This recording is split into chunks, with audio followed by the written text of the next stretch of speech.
Welcome to A Drink of Wisdom with Nathan Drinkard. I'm Jay Wise. Thanks for spending some of your time with us.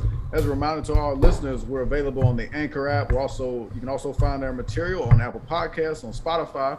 If you're looking for us in the video format, you can find us at the A Drink of Wisdom YouTube channel, which has been popping off lately. So we appreciate y'all chiming in, joining the conversation.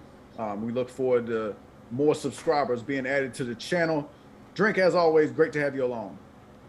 Yeah, man. Yeah, man. Another Wednesday in the books. How you doing? Great, outstanding stuff today. Got a packed show. Can't wait to get to it. Word, man. Hey, I'm ready to jump into it, but I just wanted to elaborate a little on what you just said about the success that we was able to generate last week. Hopefully, we can keep that going. We want to build off that success. So before we do anything else, I do want to, say thanks, for all the subscribers and the watchers and all the people that came and commented and gave their 2 cents, whether it was love or hate, don't matter. We gonna take it all. And from A Drink of Wisdom, me and Jay appreciate that very much. So now, with that said, you know what it is. It's another day, another dollar. We're gonna give the streets what they need. We're gonna see what they don't, say what they want, set the plate because it's time to eat. And you know what time it is. Let's talk some sports, baby. Let's roll, Jay. All right, episode 74. Embiid rebukes the media. The Mets go thumbs down. And we examine a bizarre story from the world of high school football. But we start in the NFL and the New England Patriots, where quarterback Cam Newton was cut yesterday from the team. You'll remember that we covered his COVID situation, I believe, in the last show, a little COVID misunderstanding. Bill Belichick says that that misunderstanding, or whatever you want to call it, had no bearing on the decision to cut him. But they have cut Cam Newton nonetheless, and they will move forward with the young rookie Mac Jones. He'll be the starting quarterback week 1. Drink, that's about the size of it. You kind of had a feeling that this might be coming along. How do you assess where the Patriots are now with this move, particularly how their decision to release Cam Newton? Well, I mean, I guess you gotta kind of ask yourself who do they have behind Mac Jones now? That's the number one question right now, right? But to Cam Newton, this being a Cam Newton situation, here's the deal. Listen, and I was trying to say this, like if you're gonna do things outside of the rules and regulations of your profession, you better damn well be very good at your profession. And nonetheless, I got it. If you want to give me the resume, I get what you're saying. But I'm willing to be like, listen, what have Cam Newton did lately? I think we got to go ahead and speak the truth. I'm just going to go and be honest. Cam Newton just not that good no more. He's not that good no more. I honestly believe that. And every chance he had to show that he still was that guy, I felt like he hasn't taken full advantage of that. I mean, last year, COVID, I'm not blaming him for getting COVID, but, you would think after you catching COVID last season, the whole vaccination thing wouldn't, be that much of a fight when you correlate it with where you're at in your career and what you're trying to do. I just felt like Cam was picking a fight that he was going to lose regardless. Listen, at the end of the day, we know how the 32 go. We know how the shield go in the NFL. And I understand your standpoint on the vaccine, but here's the deal. We heard Urban Meyer, which was kind of outrageous that he admitted to this, but we heard what Urban Meyer said. Yeah. What's up? I'd like to get into that a little bit too. We didn't even touch on that before the show, but I got a few words for Urban Meyer too. So those of y'all that don't know what I mean by that, hey, Urban Meyer did come out and he, for all intents and purposes, he admitted that the vaccination status of certain players went into the decision to cut them or keep them on the team. I don't necessarily agree with that, but what I will say is, hey, Urban Meyer, I appreciate you for being honest, because I think that decision goes into all 32 teams. I really do. I know that Bill Belichick came out here and said, hey, nah, Cam missing those practices and that whole COVID misunderstanding, that ain't the reason he got cut. He just got cut because we think Mac Jones is better. maybe, but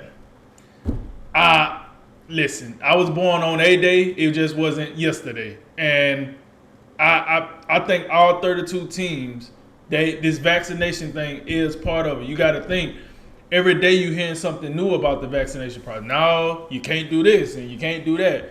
What the NFL would like in a perfect world is everybody get vaccinated so they can go off and do what they do, instead of we have to sit here and micromanage certain players because they don't believe in the vaccination. Got it. But like I said about Cam Newton, if you're going to choose the route of being unvaccinated and you're going to play in the NFL, you have to deal with the extra nonsense that's going to come. Whether you think it's nonsense, whether you think it's right, wrong, indifferent, it don't really matter. I break this down to the simplest profession, a regular 9-to-5 job. Matter of fact, I opened Twitter today, and when I open up Twitter, I know like a couple of bloggers, in the battle rap community, bloggers in the sports community, people like ourselves. A lot of them have quit their job in the last, let's say, 4 to 6 months. Why? They don't believe in the vaccination, and that's cool. You decide to quit your job for the vaccination. Cool, no problem with that. Believe in what you believe in, but you can't then turn around and say, well, this COVID cost me my job. No, it didn't. You decided to quit your job because you didn't want to be vaccinated. You could have very well been vaccinated and kept your job. So, like for Cam Newton, I'm looking, it ain't just about the vaccination status for me. I just don't think Cam Newton got it no more, me personally. And that's why I got upset about the misunderstanding, as we call it, with the team, because I felt like, one, he just didn't follow the rules. But then when you cope that with he's not good enough to not follow the rules, I seen this coming. I wasn't surprised when he got cut. Remember this, Jay. Last year, when we was talking about Cam Newton when he was a free agent, before he signed with New England, I said I didn't think Cam Newton would fit with New England because he has his own persona. He's a diva. He has a reputation that follow him from team to team at this point. And Bill has an ego and a reputation himself. He ain't going to take the shenanigans. I was wrong. They did sign him. But I can say with confidence that I still never felt like it was the greatest move by either party. It still didn't amount to a whole lot. And I think this year wouldn't amount to a whole lot because, honestly, Cam just at this, if you ask me, what I see from Cam Newton at this point is he just want to do his own thing. I don't know if he even cared to if he loves football enough to follow the restraints as they want him to follow. So to be honest, I sent you a message about this. I would have thought by now one of the NFC East teams, whether that would have been a football team or the Cowboys, one of them would have popped up and be like, "Oh, Cam Newton, let's roll, baby, let's sign him." It seems to me it's going to be another one of those things where it's going to take a while before Cam Newton gets signed again, if he gets signed, because we living on that Super Bowl and the MVP, the Super Bowl that he lost, and then the MVP year. What have you done for me lately? The NFL is a what have you done for me lately type of gig. We do know that. If you think I'm lying, you better go look at the saga of Le'Veon Bell. What have you done for me lately? So you got to show proof, man. You can't live off just your resume and what you did in the past. And to be honest, I don't think Cam Newton been that good of a starter since that season that he can justify some of the stuff he does. Listen, I'm gonna say this on the air. If Patrick Mahomes would have did what Cam Newton did, I don't think it would have been that big of a deal. If Lamar Jackson would have did what Cam Newton did, it wouldn't have been that big of a deal. Because the NFL is just like any other profession. You get away with, as good as your talent allows you, you get away with stuff. And unfortunately, Cam Newton don't got that talent no more. I mean, I'm sorry. I know he's still big. I know he still looks sturdy and all this other good stuff. But I look at Cam Newton throwing that ball down. It don't look the same. I look at Cam Newton reading them defenses. He still seemed to be somewhat struggling. Cam Newton ain't the runner he used to be. I'm sorry. Unless you got a bunch of red zone packages which I could see him going to Tampa Bay just for that. But unless you got a bunch of red zone packages, I don't know how good Cam Newton gonna be for you, as a starting backup quarterback for the fact of the matter. But before I pass it over to you, so you go ahead and hit us off with that good knowledge, you heard what I said. Don't be surprised if Cam gets signed with Tampa Bay to go down there and be a red zone specialist. Be a red zone specialist. I got this feeling. I heard somebody talking about it as I actually looked into it and kind of thought about it. It made a lot of sense. So don't be surprised. But long story short, Jay, Cam Newton lost his job because he just wasn't good enough. He didn't have enough of a gap between him and Mac Jones, and when he missed those 3 practices and whatever else, Mac Jones did enough where they can say, "Listen, Cam, we cool on you. Hey, best luck to your next team, but we're gonna have to let you go." So, and think about this now. They cut Cam not even knowing who's gonna be the backup behind Mac Jones. They could have just named Mac Jones the starter and kept Cam, but they know what kind of problem that would have caused. So they just got rid of him in general. So that I just think this come down to a talent thing, man. Cam Newton just not good enough to be a starting quarterback in today's NFL no more. That's certainly a bold take. One I happen to be on the other side of, but I do think so. First of all, got to give you credit. I think you kind of saw this coming. You said it pretty early, probably on the last show. Whenever we talked about this, I was like, right, yeah, I can see this, costing him. And in the back of my head, I figured, there was a scenario I could see. Yeah, this could be the deciding factor in whether he sticks around with New England. But nevertheless, I still am somewhat surprised because, as you say, I mean, this got a lot of risk. Bill Belichick out here, playing with fire a little bit, so to speak.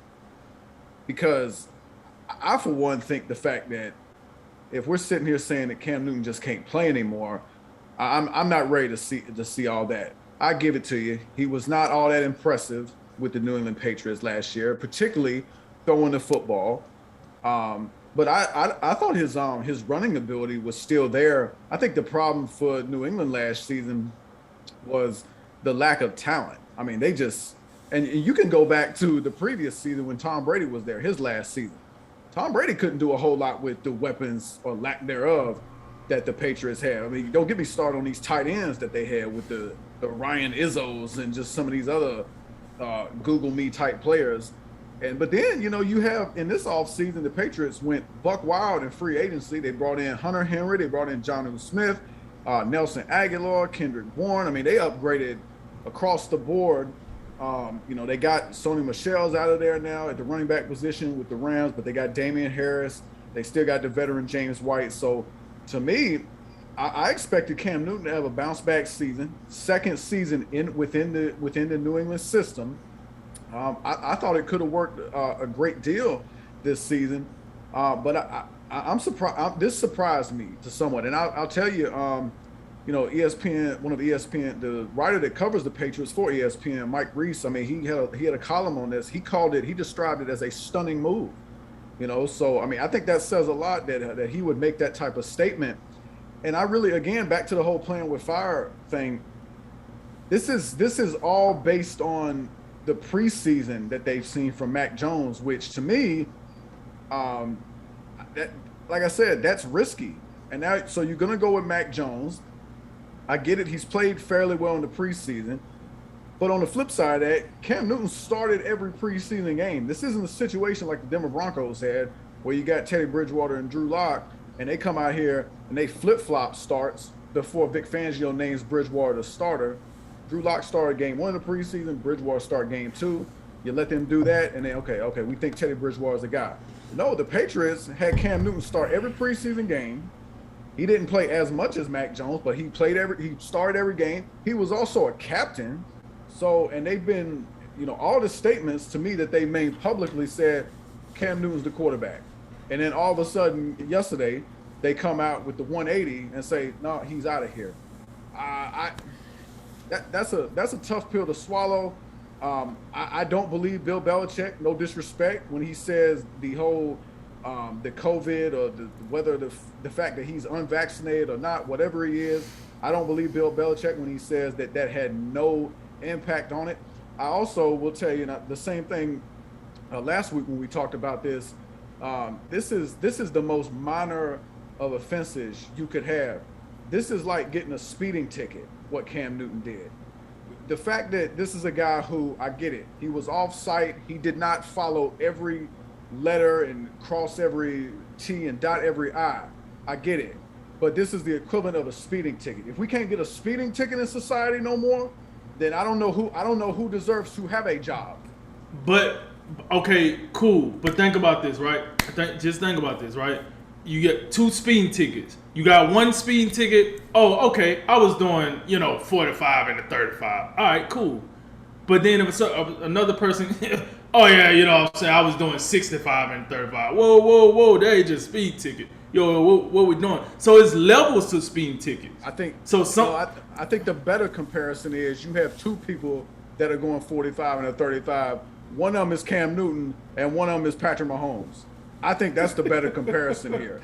And one driving the Honda, the other one driving the Lamb. That's a dangerous place to be when you say this is the margin of error for you to hold a job. And I got it.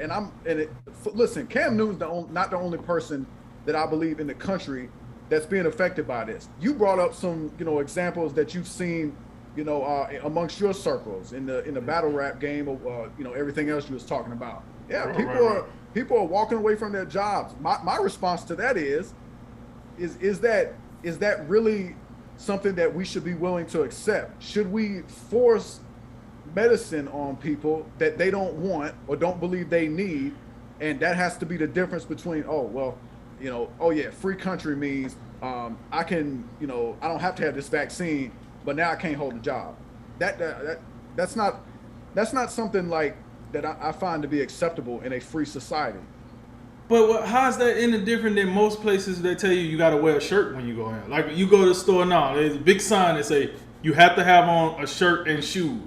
Hey man, you impeding my privacy. I want to come in here without a shirt. This is a free country. Like it's like you have these little bit of it is what it is. You got to sacrifice something. Well, I got it. And I get what you're saying. You're talking about, and plenty of people have this belief, and there's some merit to it. The whole idea of like a social contract where you don't necessarily get to do everything you want to do. You got to conform to certain rules within society. I mean, that's a good example, but I think it's got a little apples and oranges feel. Like there's no studies out there that show if you wear a shirt, like you're gonna, that's gonna have an adverse effect on you. It probably help other people. I walk around with a shirt off, people going, might cause an increase of blindness. You know what I'm saying? But like, look, and I understand. Look, the Pfizer vaccine just got FDA approved. I get it, but I'm still going to maintain, and I've got the first dose of the vaccine, so I'm beginning on the transition stage from the unvaccinated to the vaccinated. But I'm still here to y'all heard it here, folks. Y'all heard it here. Jay is on the vaccination train, folks. And you know why too. Don't get it twisted. But no, I still believe it should absolutely be a choice. The fact of the matter is, in my opinion, we still do not know, and it's natural that we do not know the long-term effects of this vaccine. And then now you look back in years past, it makes perfect sense why, people talk about, man, it normally take, 3 to 5 years to get a vaccine, fully approved, because it takes time to do, not only the clinical research trials, but all the other like studies that you have to do to examine all these things. You know why? The reason we don't know about long-term effects of the vaccine, because it simply ain't been out long enough to, evaluate those things.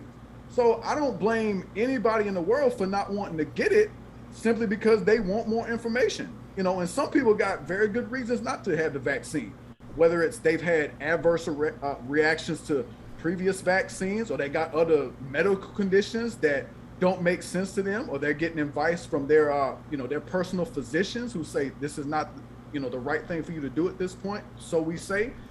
And I think that's a hard line to take, that if you refuse to get this medicine that we obviously do not know everything about, then you can't hold a job. I don't think that's acceptable. I really don't.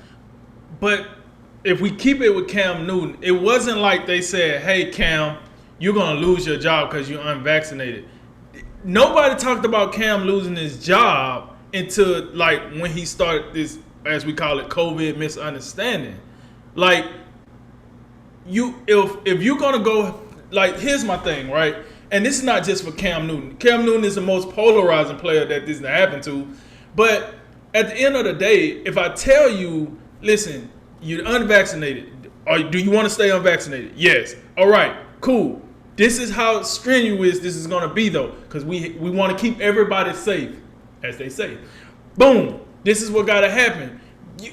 I get what you're saying about the vaccination, but you have to be like, listen, you knew what the risk was. Why put yourself in that situation? This is why I felt like Cam Newton was going to get cut. Because clearly he's not understanding, like, bro, if you're going to be unvaccinated, because what you just said, Cam Newton is not the only unvaccinated player in the NFL. I think it's like, it's a good little number. But you know why we don't talk about the other ones? Because they following the rules. Or at least they following the rules until, as we know it. They're not getting blasted for it. That's my biggest thing with Cam Newton. It's not the fact that he didn't want to get the vaccine. It's the fact that, okay, you're not going to get the vaccine, but you still going to go out and try to do your own thing. No, it don't work like that. No. So that's my thing with that. Like I agree with you. It should not be a hard line. Either you get the vaccine or you're fired. I got that. But if you get caveats to not getting vaccinated, then you got to follow those caveats or you're out of here. That's all it is to it. Like, you can't do whatever you want to do, bro, just because it's a vaccine you don't agree with. You still have to follow these guidelines. I think if I'll put it to you like this. If this is indeed the end for Cam Newton, and maybe it is, because I think it's the exact same situation it was when he left Carolina. Because I don't love Cam Newton as a backup. I think he's got too much personality, and he's too much of a, maybe you want to call him polarizing. So I don't remember before he signed with New England, it was either New England or the Chargers for us. Then the Chargers draft Justin Herbert, and we're like, well, I guess it's New England now. And it was. Right. So the options are limited. I would say, look, I told you before the show, I was like, Denver should sign Cam Newton tomorrow. They should dump Drew Lock, a la the Gardner Minshew treatment. Go with Bridgewater, and then you have Cam Newton if he needs it. The other thing about this that I don't love is they dumped this dude a week before the season starts. So he ain't even got a chance, to get signed and get in the swing of things as a starter. He just ain't enough time. So I didn't love that either. But the other part that I don't want to get away from, like I said, if this is it for Cam Newton, I don't ever want to hear another word from the likes of the Josh Gordons of the world or the Alden Smiths of the world that they over here on their 10th and 12th umpteenth chances for behavior that is way worse than anything Cam Newton did. Those ain't quarterbacks, Chief. They ain't quarterbacks. They are not quarterbacks, but they keep coming back, and they came and step on the field at all.